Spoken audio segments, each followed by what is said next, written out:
Thank you very much. I am Joshua Bolten. I am a visiting professor here at the Wharton School, and I am your moderator for what should be a terrific panel.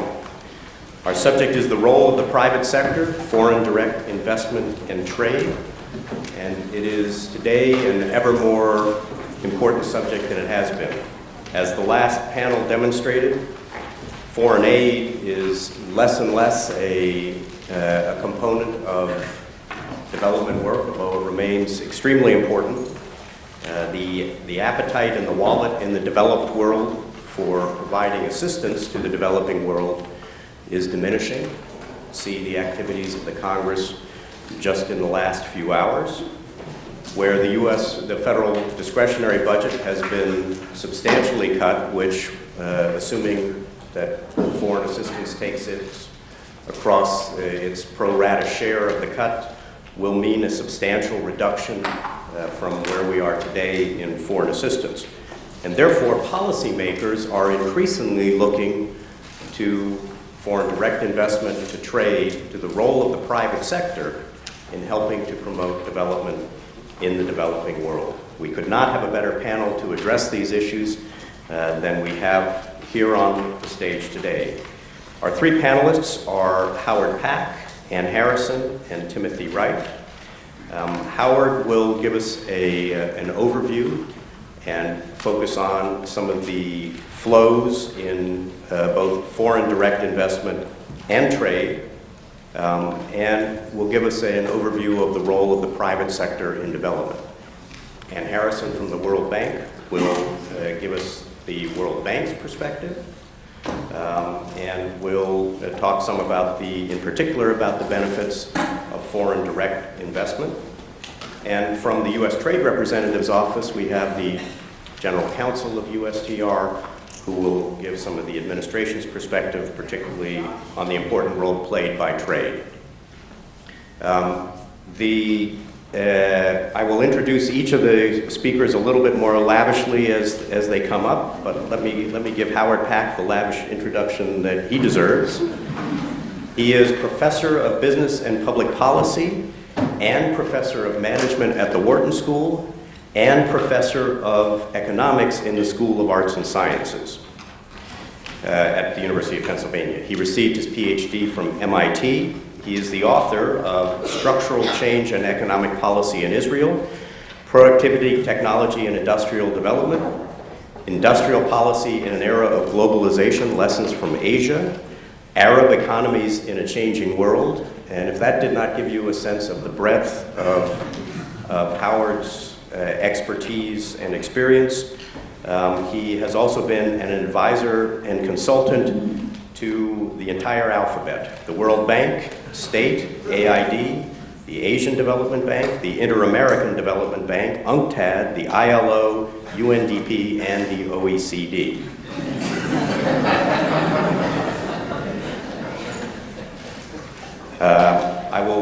I'll trim Howard's CV here just to say that he's also a well-known and entertaining speaker. And Howard, we invite you to kick us off for 10 minutes.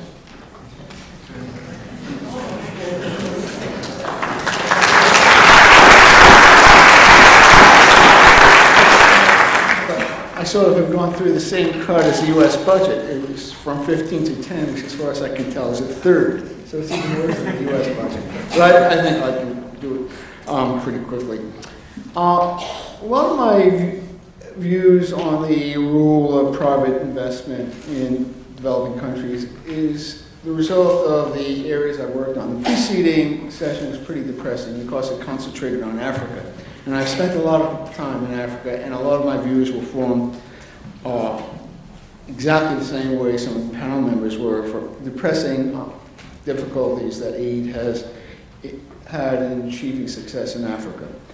But on the other hand, there's another set of countries which have been phenomenally successful, largely in Asia. And so early on, one had Japan succeeding, and then in the 1960s, Korea and Taiwan, and then followed quickly by Malaysia, Thailand, Indonesia, and all along Singapore was doing well. And then more recently, of course, there would be China and India. And in some ways, most remarkably, Vietnam, which is not often on the radar screen, but has had spectacular growth. So first, let's think about the nature of the interaction of private capital flows with the developing world. There are four kinds of capital flows. Number one, purchase of equities. And there's been remarkably little purchase of equities in the developing countries. Then the purchase of bonds. And bond purchases have until very recently been pretty tiny. There's bank lending, which is actually a very important number, and FDI, which is a very important number. And just to give you a sense of some recent magnitudes, take the last year, which is uncontaminated by the international financial crisis. In 2008, roughly these are the numbers. Private capital flows in total, comprising all the elements I just spoke about, are $619 billion. Foreign direct investment was about half of that, just a bit less than half, and then commercial lending by basically banks and non-banking financial institutions was the other half. And that varies by the year, but it is really a remarkably large number. In contrast, net overseas ODA, or official capital flows, were around $3 billion net. That is, the World Bank may lend $100 billion in a given year, but it's also receiving back principal and interest on previous loans. So the aid community is basically irrelevant, except in maybe providing policy guidelines for the developing world.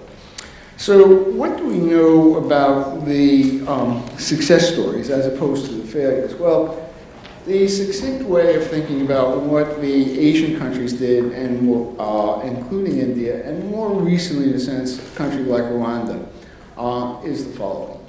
They basically decided they're going to have a strategy of increasing exports to basically the OECD countries. And at the same time, they're going to utilize the technology of the developed countries. And this is where foreign direct investment and other flows will come in.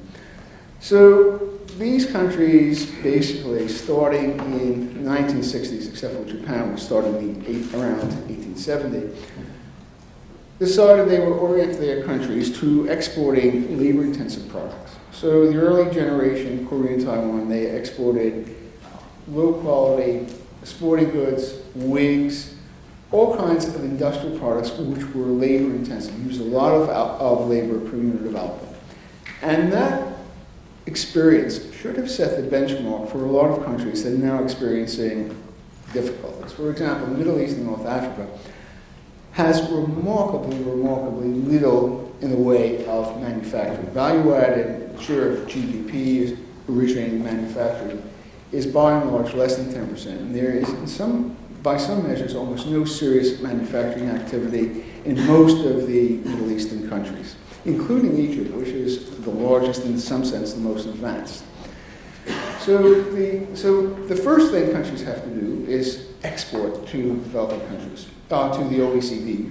And the other thing they have to do is to somehow access this huge backlog of technology from the industrial countries about how to produce.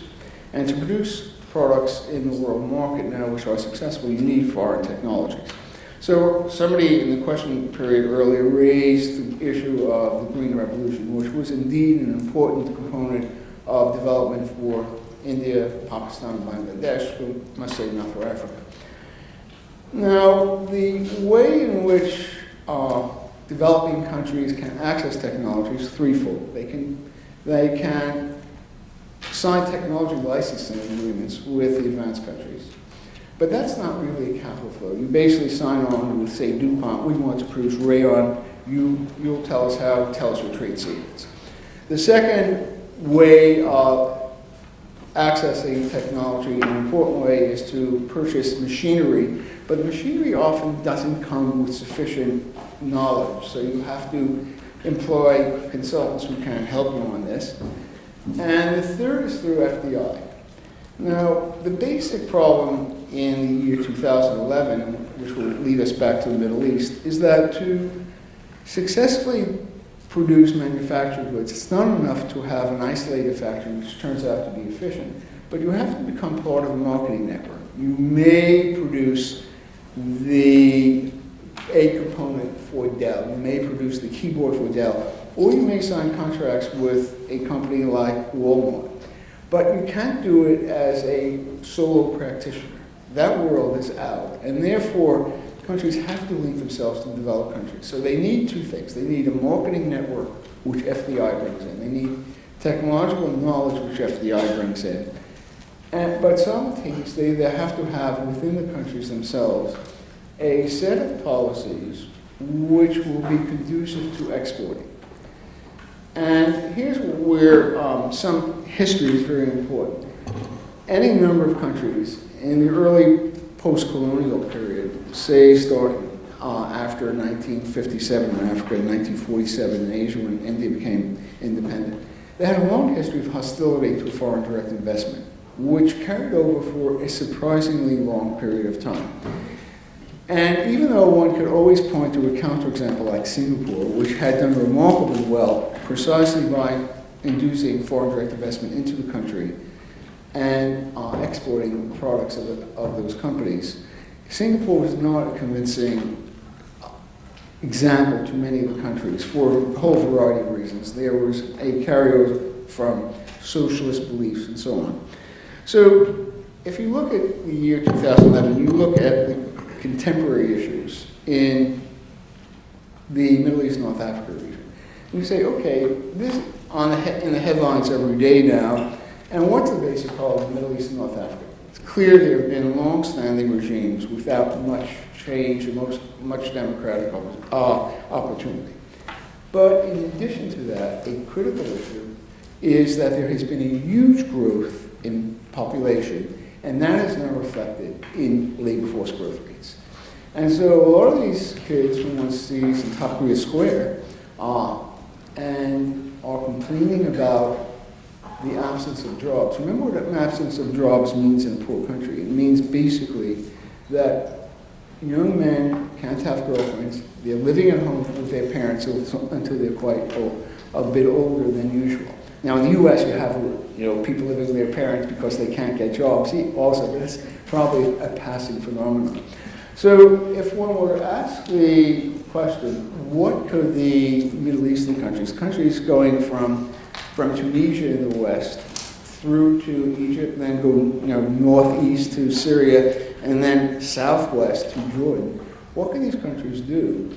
One of the things would be to attract foreign direct investment. But that's not so simple now. Of the large amount of FDI going to the developing world, a huge percentage is going to a handful of countries. China, Singapore, and Brazil, and a few other countries. But after that, there are very small amounts.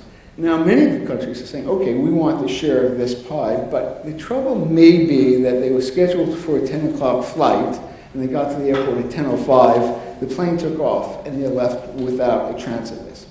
Now, that could be the case, and if that is the case, the question is how do we address that situation?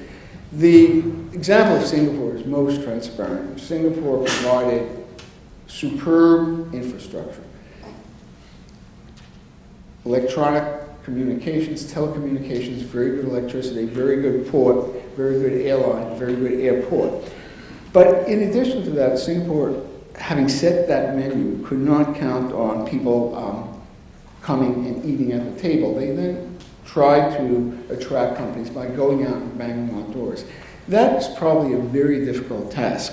So at the present time, what one would like to see is more FDI going to countries because simultaneously it provides both the technology and a built-in marketing network. But that is going to be very hard. Commercial loans, which are pretty substantial now, have a huge disadvantage. The commercial loans ebb and flow with the state of the economy. In the 1970s, there was a lot of commercial lending to Latin America, which was trying to pay for increased price of oil.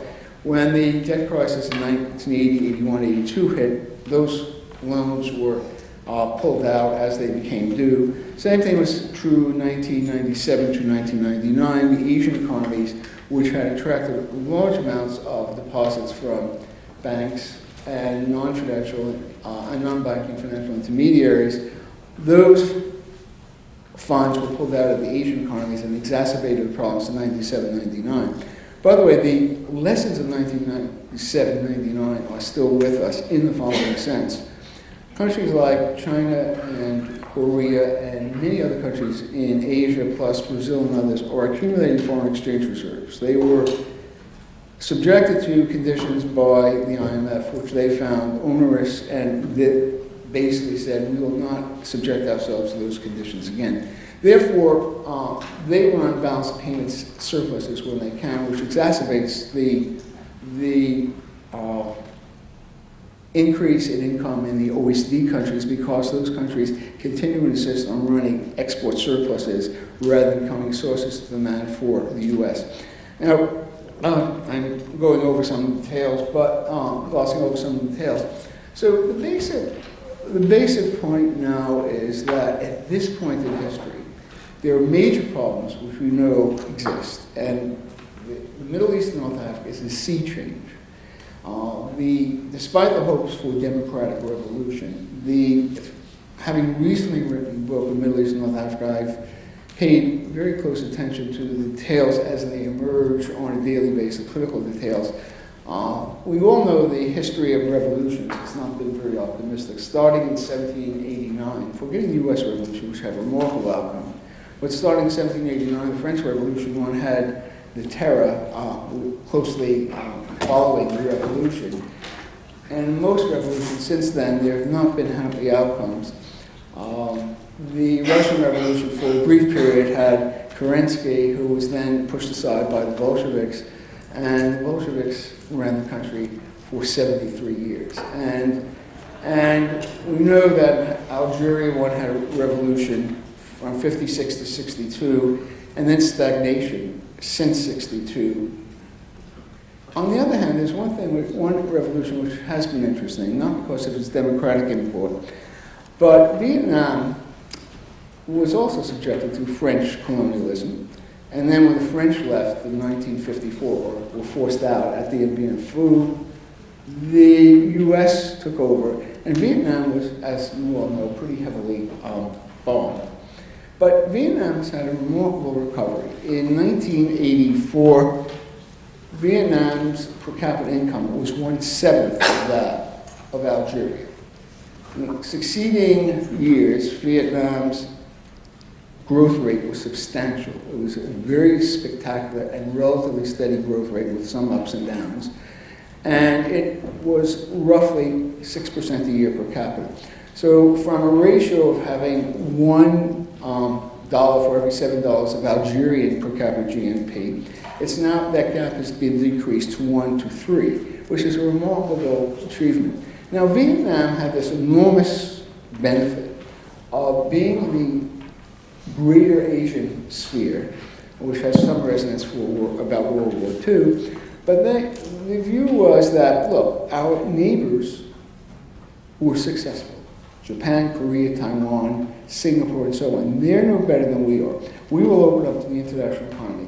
They invited in FDI, especially initially from Japan. And then after getting Japanese FDI, they started to get FDI from other places. And it is now a remarkably successful country with very steady growth rates. So that, in some sense, is a happy revolutionary outcome, not in the sense that it is a Jeffersonian democracy, but at least there has been growth. The same thing has been true, obviously, recently in China. One of the things that goes on in the developing world is there was, for a long time, looking back over their left shoulder and saying, well, we don't want neocolonialism back, neo-imperialism, as a form of FDI, in the form of FDI. But once China and Vietnam have invited in FDI, and China's done this with special economic zones, the country should not be looking back over their shoulder and saying, we can't do it. We will then go back to a period of neocolonialism. They should be doing it. But as I said, it may well be 10:05 and the plane took off at 10. And the prospects are not that optimistic. Just ask yourself the following, for those of you in the private sector. If you're thinking of establishing a new factory someplace where the investment is $2 billion, think of Intel, whose investments are typically $4 billion. Would you locate it in Singapore or China or in Syria and Egypt? And the answer is pretty obvious. In any case, I think FDI can, and Anne will go through this in more detail, FDI can play a major role, but the real problem is the places that are poorest, except in natural resources, do not attract much FDI. And the big gain of FDI is the possibility of productivity increases and for generating labor-intensive output, especially manufacturing, which will sop up some of the unemployed who one sees in the streets. Thanks.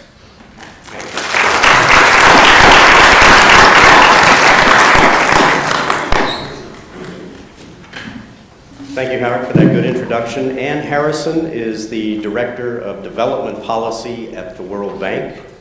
Before she joined the World Bank in 2009, she was a professor of agricultural and resource economics at the University of California, Berkeley, where she also got her undergraduate degree.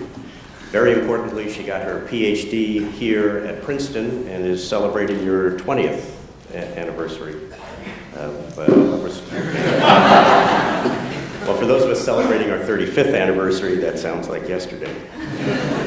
Anne is also a research associate at the National Bureau of Economic Research, which in 2007 published her book, Globalization and Poverty.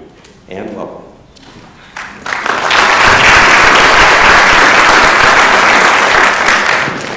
Thank you. It's a pleasure to be here. I would like to thank the Dean for inviting me. I've actually never been on this side of the podium before in this room. I've often been as a student on that side, so this is very exciting for me. I've been asked to talk about foreign direct investment today, so I'm going to concentrate what I have to say on that, if I can just figure out how to use this thing.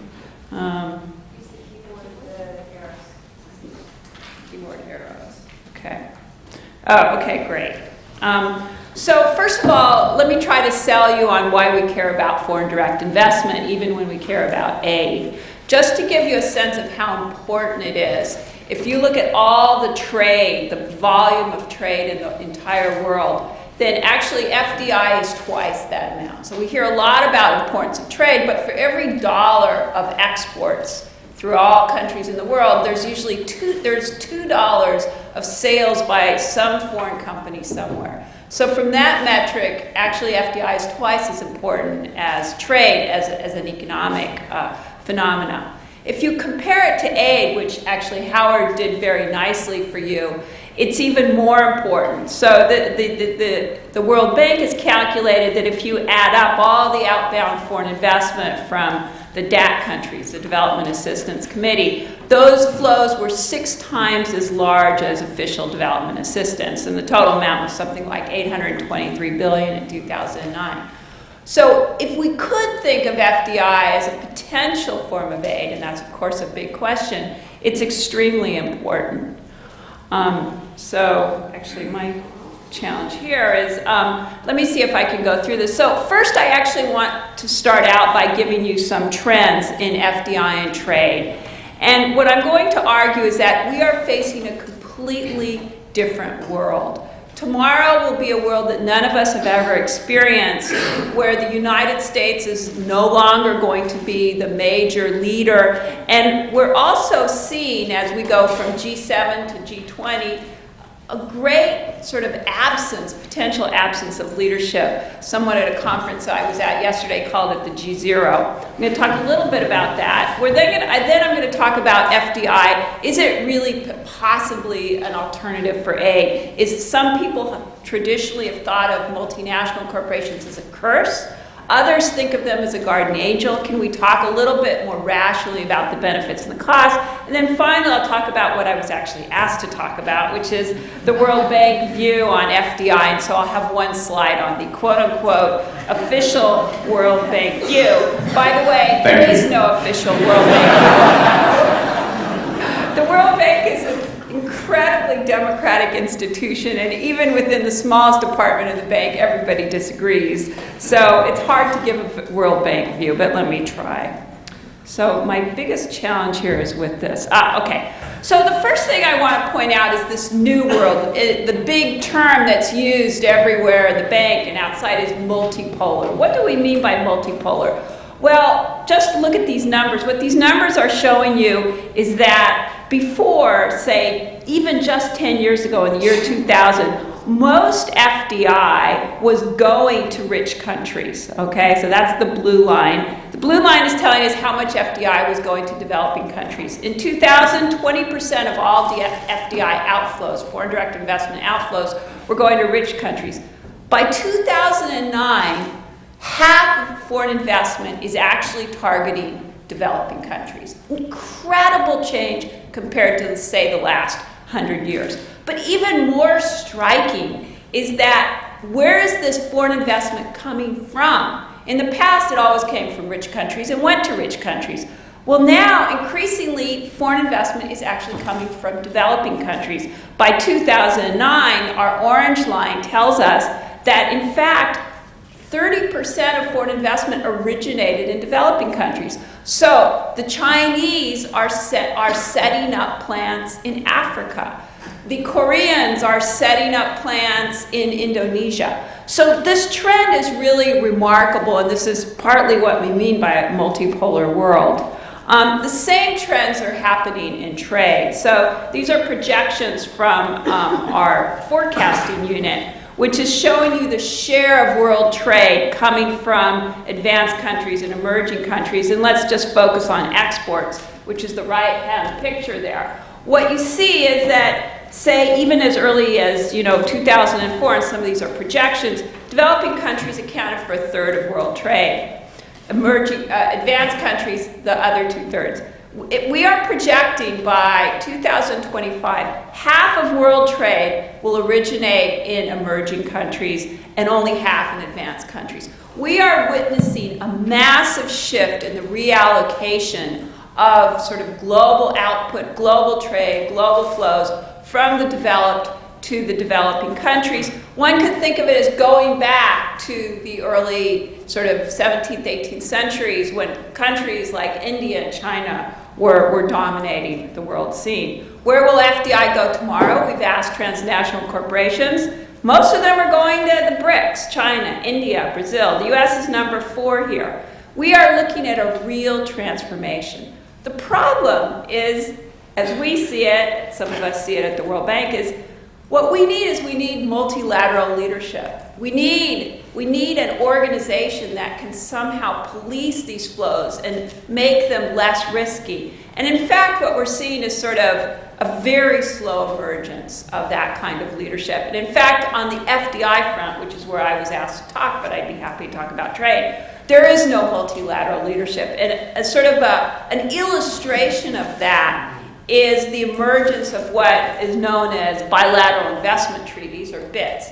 So what's happened is all over the world is foreign investors need security. They need some sense of what the future will look like. They're not getting it through multilateral agreements, and so countries are signing individual bilateral deals all over the world. So you see it in the number of bilateral investment treaties. You see this huge proliferation. And personally, and the government isn't always a great believer in this, personally I really believe in multilateral solutions, but they're not happening. And so I think this is sort of a policy vacuum, and it's a very important one. So my next topic, which I'm supposed to talk about, is sort of FDI. So I suggested that you might potentially think of FDI as an alternative to aid. And some think of it as a curse, others think of it as a guardian angel. What can we say? Well, obviously the answer lies somewhere in between. The world is really gray. It's neither black nor white. And so what I want to run through with you is sort of very quickly, what are some of the benefits from foreign investment flows? What are some of the costs of those flows? And how can we set up sort of a policy framework that maximizes the benefits and minimizes the costs? Well, the benefits are, and you hear this a lot in the newspapers, it's a source of capital, it's a source, potentially a source of jobs. We'll talk a little bit about the wages paid by multinational firms. Howard mentioned it's a source of technology transfer. Just like trade, having foreign investors come into your country can lead to new kinds of goods available for you, and they can also lead to higher quality and lower prices. Another benefit of FDI is that actually FDI can be a form of diversification of the economy. Middle East policymakers come to us, and they came to us many years before the revolution's going on, and they say, how can we move from being natural resource-based or oil-based, or we have a very narrow platform, how can we diversify our economies? Well, other than sort of government-imposed industrial policy, trying to encourage foreign investors who will bring in new kinds of goods is one solution. However, along with all those possible benefits, there are possible costs. There's discussions of exploitation of the environment, of workers. There's discussion of competition for market share. When foreign retailers came into the Philippines, they wiped out a lot of mom and pop shops. Erosion of the tax base. So when foreign investors come in, they can frequently negotiate incredible deals where they have tax holidays for the next 10 years. And last, and most sort of recent, there's an emerging concern about competition for resources, competition for minerals, for land, for water. And this is an old issue. We saw this issue in the 1970s, but it's reemerging with particular vengeance as we see many countries and many firms moving into Africa and buying up very large segments of land. So I'll talk about this a little bit more. First, I'll have one slide on benefits, one on costs, and then I'll sort of talk about some policy implications. So I said that FDI can be a source of capital, and we see that most dramatically in the case of China. There's a wonderful book called Selling China by a professor at MIT, where he talks about how FDI was deliberately encouraged to come in because a lot of domestic banks, which were state-owned, were lending to the state-owned enterprises, and the private sector was squeezed. And so the foreign firms came in, often with capital which had been originally sent from China to the US and then was recycled back to the foreign firms, which then lent to their joint ventures in China. So we have a full 360-degree transformation. And firms come in and they provide capital, and you see this all over the world. So they are an important source of capital.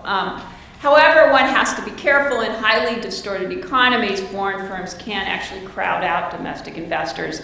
I have some research with the Ivory Coast where you can see very clearly that because there was such incredible distortions, the local banks, which were mostly French-owned, wanted to lend to the foreign firms, which were also mostly French-owned, and so the local investors were sort of crowded out. So you have to be careful, particularly in distorted environments. Jobs. Next thing. The World Bank, and this is taken straight from the official World Bank website, the World Bank estimates that inward FDI generates about 2 million new jobs a year. I'm sure it generates some amount of jobs. I wouldn't swear it's 2 million new jobs a year. But there are clearly benefits to having all that capital come in, and a lot of it engaged, as Howard said, in labor-intensive activities. Now, of course, inward FDI, when you get a lot of FDI in China, that means that some of it might be leaving the U.S. So we think about, in the U.S. we focus on outward FDI, firms going abroad. We don't worry too much about all those firms coming into the U.S. There's a lot of inward FDI in the U.S., lots of German firms, lots of European firms. What about outward FDI for the U.S.? Is it really true, as some have stated in the Obama administration, that we need to keep those firms at home? Well, it turns out that, in fact, when our firms set up affiliates abroad, sometimes they actually generate more employment at home, particularly when they go to other rich countries, and sometimes, in fact, it substitutes for home employment. So even there, the story is mixed. Technology transfer. It's very evident that foreign firms setting up joint ventures abroad actually help the firms that they form the relationship with. So, in fact, the Chinese have used joint ventures as a way to avoid privatization for many of their companies. They simply found foreign partners for these SOEs, and these SOEs have shown dramatic productivity gains. Having said that, Those firms that don't get the joint venture activity clearly are faced with increasing competition and sometimes do lose market share, there's no question. So that's why my own research has shown that there aren't sort of horizontal benefits. If another firm comes in and does the same thing you do, frequently you lose. But there are lots of vertical linkages. So foreign firms come in and they really benefit the supply chain. They benefit the upstream and the downstream firms. They help their suppliers in China. They help them learn how to create new types and better products. Wages. What about wages? Well, Nicholas Kristof, New York Times, once wrote an article called "Let's Hear It for Third World Sweatshops." You know, these firms come in and in fact they do typically pay higher wages. I've done a lot of research on that, and typically foreign firms coming in, even if you look at sort of mini maquilas in northern Mexico, often they pay a premium. It's not a huge premium. It's a small premium. And typically throughout the world, foreign firms do tend to pay higher wages, even controlling for the fact that they cherry pick, and they tend to get the best workers from the local communities. But that's not always true. It's not always true that foreign firms pay the higher wages, and that's why there is a role, and I'm happy to say this because my Berkeley students are very keen on this sort of thing, there is a role for anti-sweatshop vigilantes, of which Berkeley students have played an important role.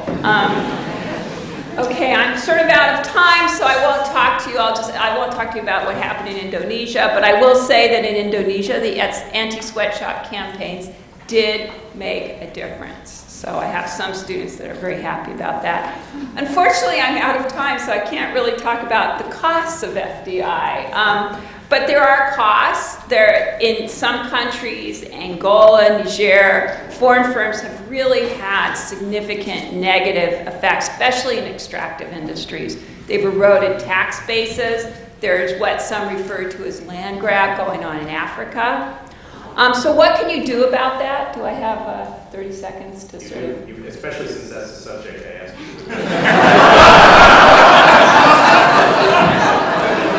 You know, I'm a true world banker / academic. I just only listen to what I think is right. So anyway, so what can you do? I've emphasized the benefits, but there are costs. And going back to my last bullet point, in the 60s and 70s, people really worried about the cost of FDI. You know, there was nationalizations, there were barriers to FDI entry. In the 80s and 90s, the pendulum swung all the way back. What can we do to encourage FDI entry? Let's give away everything, tax breaks for 20 years, et cetera, et cetera. And now we're back to a different world. We're back to a world where people think, yes, there are benefits, but there are also costs. We don't want to go to FDI protectionism. The Chinese are starting to sort of worry and cherry pick FDI, and that's worry. So what are the policy recommendations? And I'll leave with that. Well, clearly, and we always say this, transparent government institutions. What do we mean by that? Clear rules of the game. Discretion is the worst thing, where you say, well, we'll give tax breaks to this firm and not to this firm, leads to all sorts of rent-seeking, treating firms equally. The Chinese got rid of tax break for foreign investors in 2008, partly because domestic firms complain. They want to be treated the same way as foreign firms are treated. Why should you give foreign firms an unfair competitive advantage? Tax incentives can be important. There's a big literature out there. I'd be happy to talk about that. If you are going to provide tax incentives, and basically 90% of all countries in the world do, in fact, try to target some kinds of FDI, not others, then you really want to worry about firms that are going to provide a link with the local economy, that are going to provide sort of vertical spillovers. And it's not that easy to do. The Indians tried to do it. They failed miserably.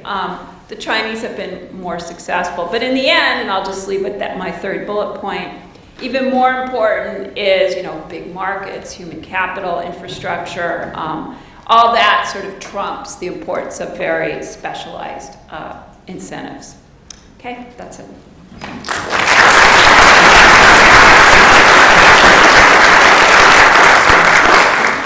Thank you for that excellent presentation. Both Howard and Ann have given presentations that were much improved by ignoring my instructions.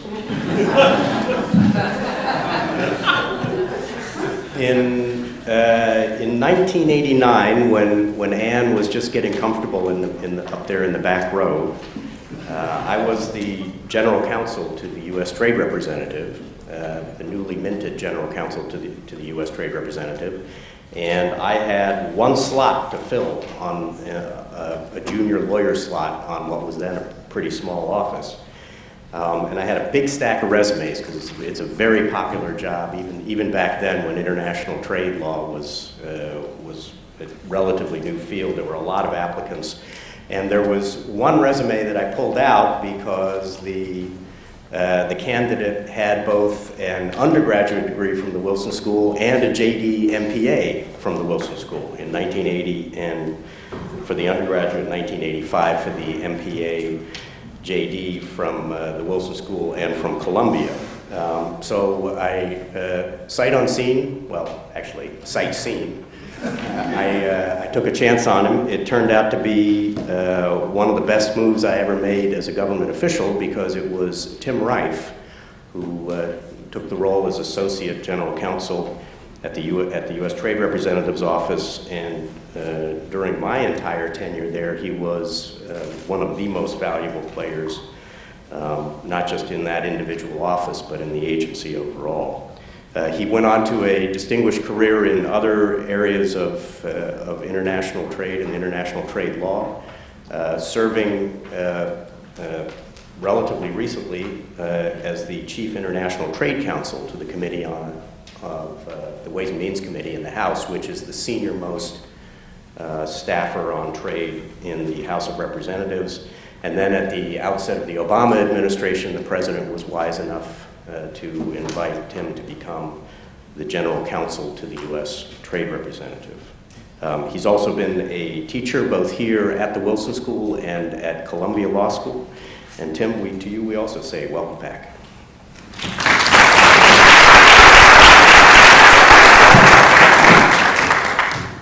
Thank you, Josh.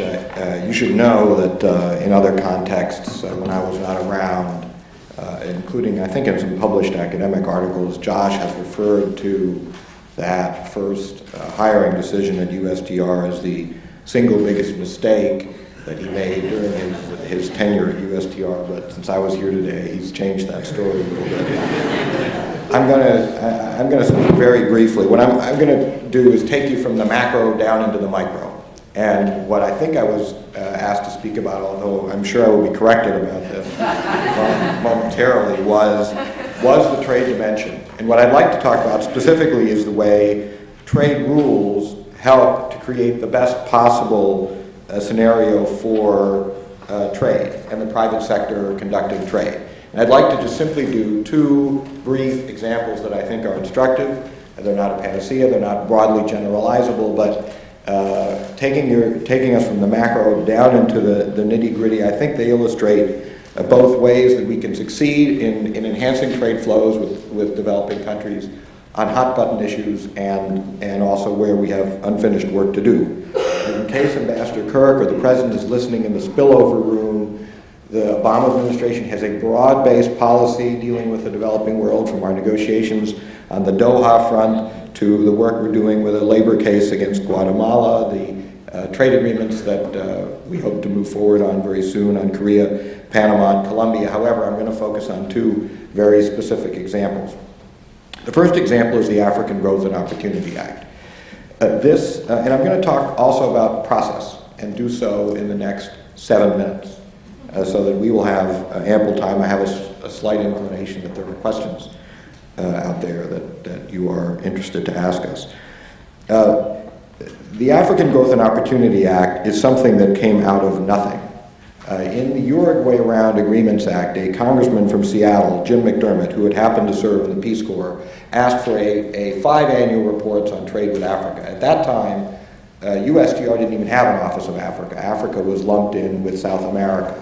They are separate continents, the last time I checked it literally until the early 1990s into the mid-1990s. That's how we had handled it. So there are institutional issues that are also, I think, play a role as we try to enhance this process. And I want to highlight 3 aspects of the African Growth and Opportunity Act, which we call AGOA, although Congressman Rangel, who was essentially the father of the legislation, always calls it ALGOA for reasons I have never understood, even though I worked for him for 10 years. There were three key aspects, I think. The first was the formula, which is rules of origin dealing with textile and apparel products. If you've never had to work on this, do everything you possibly can to keep that record strong. It is excruciatingly difficult, and yet excruciatingly important to success. In the context of AGOA, working on a bipartisan basis, and this was a Congress-driven process, by the way, during the Clinton administration, Bush administration, and now perhaps a little more collaborative, but it's not a partisan issue. It was driven by the House, which has not always had the reputation for driving forward American trade policy. But AGOA and the other preference programs have been driven in the last decade or so, largely through an excruciating process, working with stakeholders, industry, also with groups that were interested in issues of anti-sweatshop, designing those rules of origin, and once they were designed and once the program was working, and it worked pretty well, going back 4 times to try to refine them when it was apparent how they weren't working as well as they might. So, and I will have a chart out here if you'd like to pick it up on the way out that shows how many times we've gone back to the well on these programs. Some good news on that and some bad news on that, because you want for investment purposes certainty, but in the case of AGOA, we were able to go back and revisit the issues and get them better. It is not a panacea for exports from Africa, but the textile and apparel exports has created hundreds of thousands of jobs. After 2004, when quotas came off in the apparel sector, AGOA enabled Africa to continue to compete in a much harder landscape, so there was important success. The second aspect I wish to speak about is capacity building. Even embedded in the AGOA legislation were new ideas at capacity building brought right in the context of lowering the trading barriers.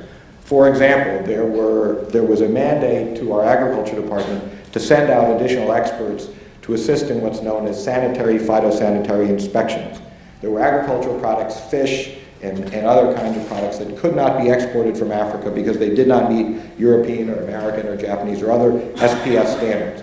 We actually placed SPS experts in the field to assist with that. There were specific authorizations for the Customs Border Protection Agency to go out and provide seminars so that the countries could understand the excruciatingly complex rules of origin and how to meet them, so that the provisions could actually be used. So this was a new integrated approach to creating exports. And there was follow-through, so that when the authorization, which all of you know is only a piece of paper, when the authorization was provided, there was backup and follow-up by the members to make sure that it actually happened. Finally, we didn't take textiles and apparel as a panacea. In the last AGOA bill, ecotourism was identified as another area that would both combine investment, environmental policy, as well as job creation.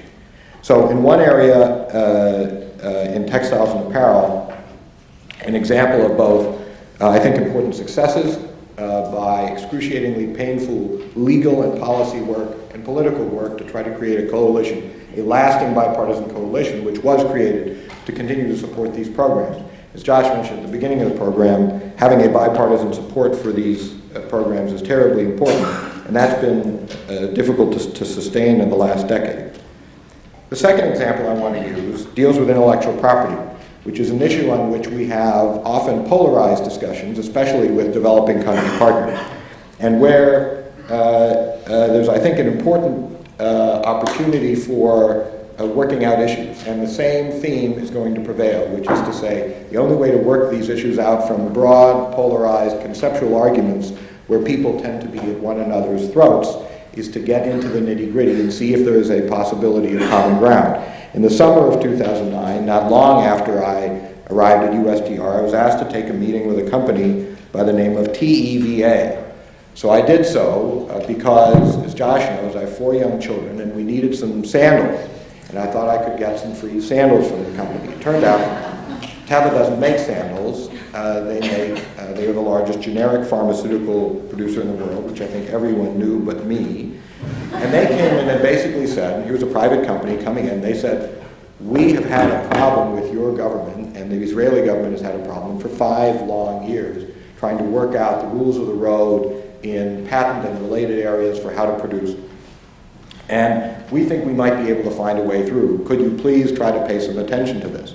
So it was an interesting pitch, and the long and the short of it is that over the period of the next 6 months, we did pay attention. And once again, not me, fortunately, in a position like mine, you are able to hire smart people so that they can do the work and you don't have to. The smart people on my staff who understand these issues worked with the Israeli government and obviously with our stakeholders. And from the sharp debates of the 2000s where I was in working for the Congress, and there were heated and passionate arguments about the role of patent protection in dealing with the issue of, particularly in dealing with the issue of AIDS in Africa. And there were suggestions that this was a black and white question, that there was an all or nothing solution. And there were courageous members of Congress who said, no, yes, this has a role to play. If you get the formula right, that will have an impact and a positive impact. But there are a lot of factors at play here.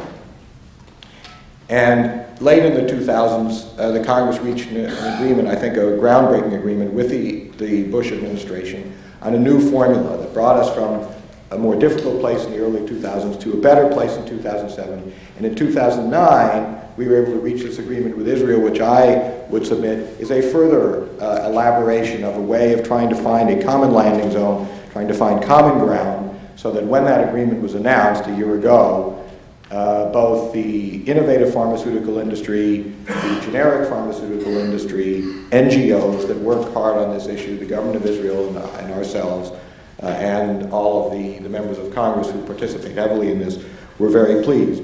Once again, and a terribly important issue, I would argue, in the developing world is addressing intellectual property and using that as an engine for growth. It is also a terribly important issue for the United States in terms of sustaining and creating jobs and growth through trade policy.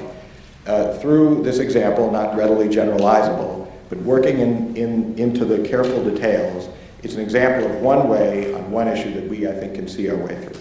Thank you.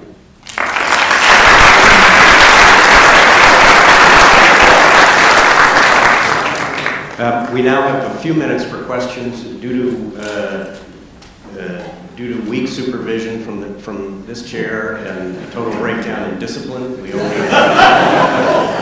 have only 15 minutes for the questions. I'm sorry you have to suffer for that, but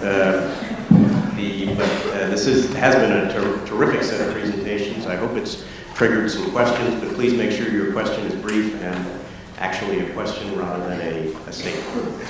Yes, sir. I would like to address the question to Ann Harrison. Since you mentioned there is no leadership, multilateral leadership in the area of FDI, what institution, multilateral like World Bank, OECD, WTO would be a good place, or should we create a private sector institution keeping in view the origin of FDI, or there is a charter, international charter of FDI, and who should develop it, United Nations or someone else? Sorry, how do I do this? Having technology issues here. Well, historically, the WTO as, I lost my question. Historically, the WTO would be sort of a natural place, and there have been many sort of attempts at multilateral agreements, and sort of much like sort of what's going on with the Doha round, it's been very difficult because the developed and the developing countries had very different interests and they weren't able to agree. But to me, that would be sort of the natural vehicle for hammering out an agreement. Yes, sir. This question is for Ann Harrison as well. You made the point that most FDI is on a bilateral nature rather than multilateral, and multilateral would be more desirable. And I guess my question is, why would you expect to get multilateral agreements from American corporations who, in their domestic operations, do not really have ethical or social objectives involved? Okay, let me just clarify one. Thank you for the question. Let me just clarify one thing. Sort of FDI flows are always bilateral. money goes from one country to another. But then you want to distinguish between the policies that are used to regulate those flows. And right now, most of the treaties in existence are these bilateral investment treaties, and those are bilateral. And the question is, why would anyone agree to multilateral treaties? Well, first of all, the treaties are always negotiated. The bilateral treaties are always negotiated by the government. So, and the reason that companies would support movement to a multilateral framework, which historically the U.S. has supported, is because it's very difficult to deal with hundreds of different regulations depending on which country your company is operating in. And so firms would actually prefer to have a more comprehensive set of regulations as opposed to a different sort of rule book to every country they operate in. So there are actually private sector incentives for doing that as well. Thank you. 2011 MPA candidate, Erica Frankel. Thank you. So I guess one of the things that is important to discuss is that FDI appears to be often as much about politics as it is policy and incentives. It's sort of the knee-jerk reaction is we don't want to send our jobs overseas. We don't want to see a lot of our potential successes in the U.S. elsewhere. If we were to say our current president were to take a trip to Africa and sort of stand there and try and promote our commitment to FDI, what do you think are some of the most important sort of messaging around this that one could give to our president to say in terms of the U.S. commitment to FDI and as well the potential benefits? I know, Anne, in your speech you mentioned some of the benefits and briefly some of the costs, but it's a lot about messaging to garner the support of the U.S. populace, which is obviously dealing with a lot of the fallout from the recession as well, and it can be misconstrued. And I'll open that to the whole panel. All right. You're going to do full disclosure. Let me see a hand. Howard, you want to start, and we'll actually just go straight down the line. Well, I don't think that the president can do anything to convince an American company to locate in Africa. That is, the issue is not convincing the American public that FDI will not harm American job creation. But American corporations have a very simple calculus. They have spreadsheets which say, how much will we make if we locate an investment in countries A, B, or C? And therefore, the relevant consideration is, what can the country do to attract foreign direct investment? Not, the president can't go to Africa and say to the American population, it's okay if GM sets up a plant in Zimbabwe despite its current government. The issue is, why would GM go to Zimbabwe? Now, the question then is, what can Zimbabwe do, or any developing country do to attract FDI? And there, I think, is the set of things which have a poster country is Singapore. Get all these things right, like infrastructure, better education, improved government processing so companies do not take forever to get imported inputs out of ports. Make sure that a lot of documentation is not required for exporting. So I don't think, this is basically a business decision. I don't think the president can urge firms to engage in FDI. That's a private calculation. Somebody mentioned before, American corporations are basically immoral. You know, they're perfectly moral, trying to maximize profits for their shareholders. And then one can get to questions like, do they then generate pollution and some other things? But I don't think that's the way to frame the question, which is what can the president do to accelerate FDI and FDI? Anne, before we get to the guy who actually works for the president, do you want to make any comments? Well, I would like to say that, actually you really have a good point. I think we're actually a little bit behind the ball on this one.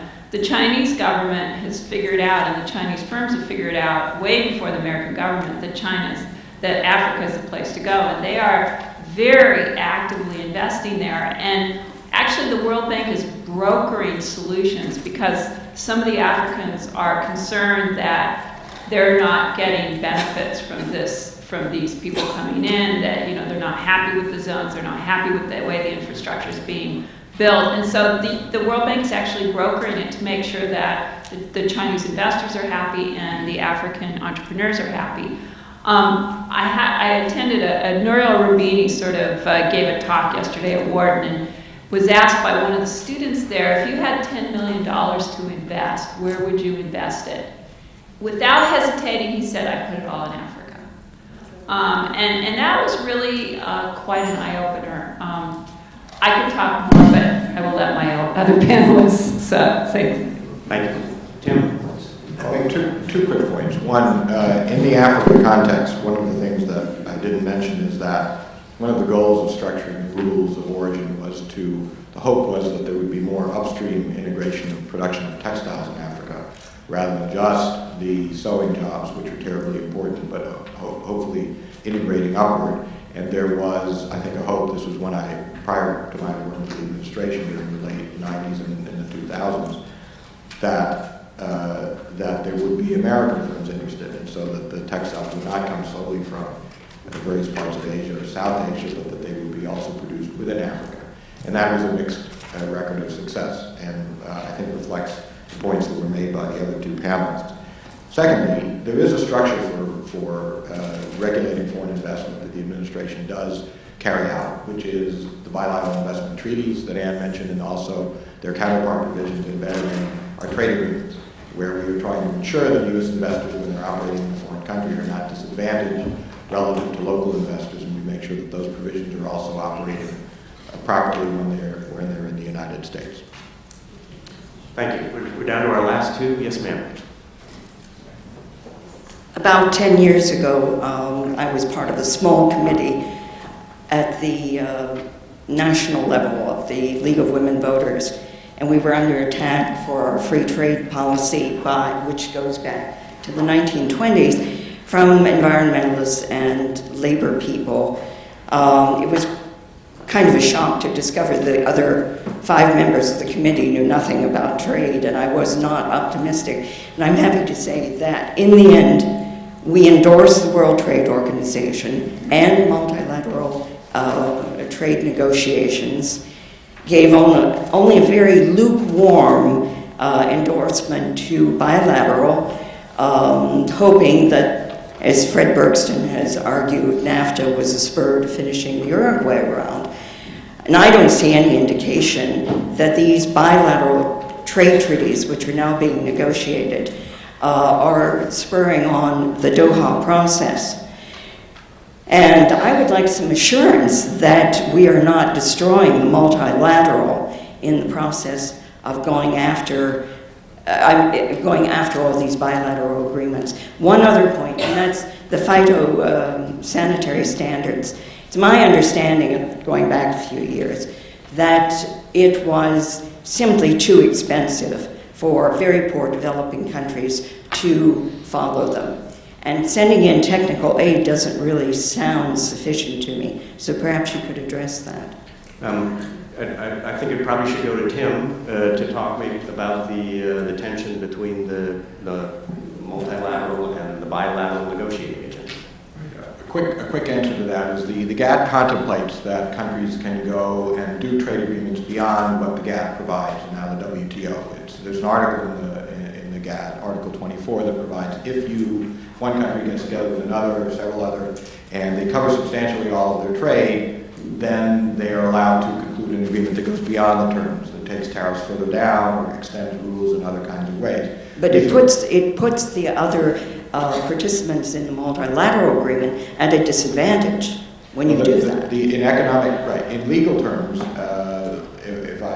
the administration, I think this is true of the last several administrations, feel that the agreements the United States has reached set very high bars, are well beyond what the WTO requires, and therefore are legally correct.